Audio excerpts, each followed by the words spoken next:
Madhurag gold and diamonds, Madhurag building, Kannur road, Chakkarakal.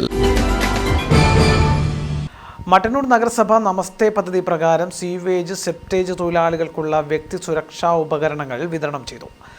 Namaste national action for mechanised sanitation ecosystem പദ്ധതി പ്രകാരം survey നടത്തി കണ്ടെത്തിയ 8 തൊഴിലാളികൾക്കാണ് സുരക്ഷാ ഉപകരണങ്ങൾ PPE കിറ്റ് ഉൾപ്പെടെ വിതരണം ചെയ്തത്. Full body suit, helmet, safety goggles, gloves, gumboot തുടങ്ങിയ 7 ഇനങ്ങൾ അടങ്ങിയ കിറ്റാണ് ഓരോ തൊഴിലാളിക്കും വിതരണം ചെയ്തത്.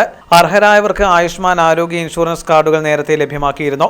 സ്വീവേജ്, സെപ്റ്റേജ് തൊഴിലാളികളുടെ ആരോഗ്യ രക്ഷാ, ക്ഷേമം തുടങ്ങിയവ ലക്ഷ്യമിട്ടുള്ള പദ്ധതിയാണ് നമസ്തേ. നഗരസഭ വൈസ് ചെയർപേഴ്സൺ ഒ പ്രീത ഉദ്ഘാടനം ചെയ്തു. സൗകര്യത്തിന് വേണ്ടുന്ന സേഫ്റ്റി ഉറപ്പുവരുത്തുന്നതിന് വേണ്ടിയാണ് നമ്മൾ സുരക്ഷാ ഉപകരണങ്ങൾ നൽകുന്നത്. അവരെ സംരക്ഷിക്കേണ്ടതും അവരോടൊപ്പം നിന്ന് നമ്മുടെ ഈ നാടിനെ സംരക്ഷിക്കേണ്ടതും ചുമതല ഏറ്റെടുത്തുകൊണ്ട് നമ്മുടെ നഗരസഭ അവരെ സ്വീകരിച്ചിരിക്കുകയാണ്. നേരത്തെ തന്നെ ആരോഗ്യ കാർഡ് നൽകി കഴിഞ്ഞു. ഇനിയിപ്പോൾ നമ്മുടെ സുരക്ഷാ ഉപകരണങ്ങളാണ് ഇന്ന് വിതരണം ചെയ്യുന്നത്. ബാലാട്ടിനും മൂന്നാട്ടിനും സുരക്ഷാ ഉപകരണങ്ങൾ നൽകുന്നതോടുകൂടി നമുക്ക് ഈ പരിപാടി ഉദ്ഘാടനം ചെയ്തതായി അറിയിക്കുന്നു. ആരോഗ്യ standing committee chairman K Majeed അധ്യക്ഷനായിരുന്നു. വിദ്യാഭ്യാസ standing committee chairman VK Sugathan, കൗൺസിലർമാരായ PP അബ്ദുൽ ജലീൽ, A മധുസൂദനൻ, നഗരസഭ clean city manager KK Kunhiraman, public health inspector KM Prasad എന്നിവർ സംസാരിച്ചു. Pavithra gold and diamonds, Pavithra building, Kannur road, Chakkarakkal, Thalassery road, Mattannur.